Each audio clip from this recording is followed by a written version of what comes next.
There's a warning from the Defence Secretary this morning that a Paris-style terror attack could easily, he says, happen in Britain as the government continues to press its case for airstrikes in Syria.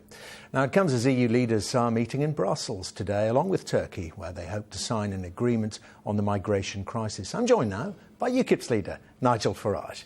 Very good morning to you, Mr. Farage. Let's just start with Syria, first of all. Just had the Shadow Chancellor, John McDonnell, on the programme, still opposing British military action in Syria, which I know you do as well. And it's strange to find you agreeing with a man that quotes from the Little Red Book. Well, hang on a second. I mean, the Labour leadership are old-fashioned pacifists. They don't believe in military action under any circumstances. My view is completely different. I do believe in military action if it's going to make a difference, if it's part of a long-term strategy, and if it's going to be effective.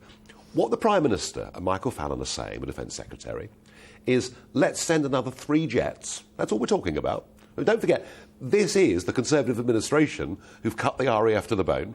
Let's send another 3 jets and somehow drop a few bombs and that'll save civilization. I'm sorry, I don't believe that. I've heard these arguments over repeated military interventions. If we want to take on ISIS militarily, we've got to do it seriously. We'll need significant ground troops to be provided by countries right across the Middle East and North Africa, and we'll need to fight them simultaneously in several countries at once. OK, but if you heard that also British troops are going to be part of that coalition, would you be more minded to support it? I don't think we need... We haven't got much of a British army left anyway. This is not about British troops on the ground. This is about the need for troops on the ground, but for those troops to be provided by countries like Iraq and Syria, not to mention Yemen, not to mention Nigeria, not to mention all the different... You know, the idea that ISIS is just in Syria... Well, those troops are on the ground, and it's interesting you mentioned Syria then. So, I mean, you think, and a lot of other people are saying it as well, that in reality, the person there with not an intact army, but a fairly well-trained army and still well-armed, is President Assad, backed by President Putin. Do we let them do it? Look, you know, 2 years ago, I was vehemently opposed to arming the rebels in Syria, which is what the government wanted to do. Thank goodness we didn't. Had we done that, we would have aided the growth of ISIS. Now here we are, saying we're going to bomb ISIS, but does that mean we're on the side of Assad or not? Or are we bombing Assad as well? I mean, what I'm saying is there is no clear long-term strategy to what the government is proposing. Well, I mean, but what do you think about that? Let Assad do it, backed by Putin. Well, we don't get to shape what flows from I have taken the view for some years, and I've received much vitriol from the political establishment for saying it, but whatever we think of Assad, whatever we think of Putin, and, you know, I would not be inviting them round to meet Mum this afternoon for tea, but whatever we think of them, on the biggest threat we face, namely global jihadism, we need to recognise we're actually on the same side. And what do you think about that claim from the Prime Minister that there's 70,000 moderate troops there ready to fight? So once again, we're picking good guys and bad guys in Syria. We got it horribly wrong last time. I'm not sure I believe the figure of 70,000, and it's a big mistake to pick between good guys and bad guys. And let's talk about Russia, the incident with Turkey, and move it slightly. Well, let me ask you straight up, about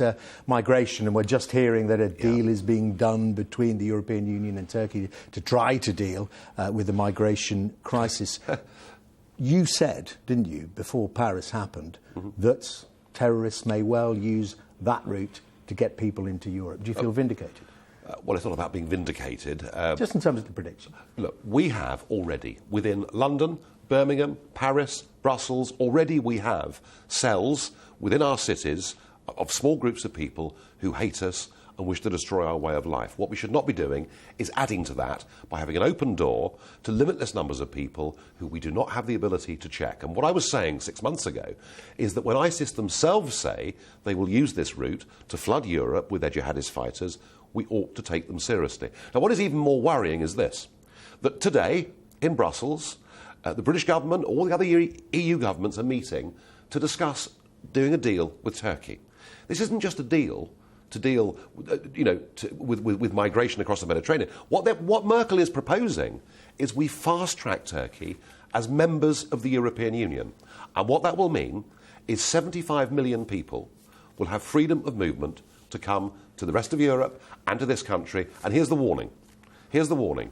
A recent reputable poll showed that 8% of the Turkish population are ISIS sympathisers. We must be literally mad to be considering getting into a political OK, union well, with Turkey. we know about polls like that in our own country and the question marks about it. But what are the implications then for refugees? Are you saying and the Prime Minister's been quite careful about the number that the UK is taking and says they're vetting them, they're mainly going to be families. Do you think that even that in itself is a wise strategy? Well, it's very interesting that when David Cameron, who's, by the way, taken a much wiser approach than Chancellor Merkel and many other European countries. So he's doing something right. Well, 5 out of 10, I mean, it's better than it could have been. But it's very interesting that when he went to that camp in Jordan to say, well, these are the people that will be coming to Britain, the government minister from Jordan who was with him said, that's fine, Mr Cameron, but be aware, even in these camps, approximately 2% of these people are jihadist fighters. So all I would say is that the number of Syrian refugees we take, 4,000 to 5,000 a year, is as nothing compared to the migration figures that we saw earlier this week. I just would like a reassurance from our government that we are checking people thoroughly. OK, but do you think that, I mean, given what happened in Paris and given it seems that that was the route taken by some of the well-trained activists who carried it out, that the whole migration, the whole refugee policy should be rethought? Well, the question is what the EU's doing a refugee policy? Even their own Eurostat agencies say that fewer than 1 in 5 of the people coming into Europe would actually qualify as refugees. What we're seeing is economic migration on an absolutely unprecedented scale. And within that, I'm sorry to say, there will be some very bad people. Other thoughts on Paris, and this time on the climate change summit about to kick off. Do you think they're going to achieve anything? No, nothing. Absolutely nothing. Lots of hot air. Look, what we've had year after year of this going on since the mid-1990s, where the European Union and Britain very much at the forefront want to show the world what wonderful people we are.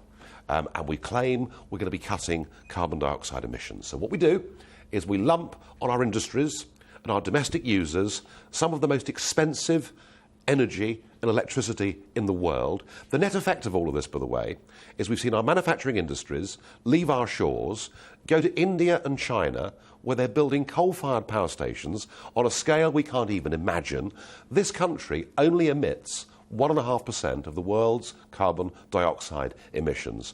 You will not get the Indians and Chinese agreeing at this summit to close down their power stations. We are beggaring our own businesses for no benefit overall, environmentally whatsoever. Quick thought on shenanigans, what's going on within the Conservative Party, allegations of bullying and intimidation within its youth wing. Is there an element of you that thinks, glad to see that happening within the Conservative Party after all the dirt you've been throwing at my own party? I'm not glad to see the suicide of a young activist, whatever party they come from. The whole thing's grim, nasty. I think there's no doubt that this individual Mark Clark, had way too much power, was given far too much free rein. The truth of it is, the Conservative Party is ageing. Their average age of their membership, I think, is about 70. They haven't got the people they used to have to knock on doors and deliver leaflets. So when the coach loads turned up in South Thanet, for argument's sake, to campaign against me, these were the young activists that people like Clark were in charge of.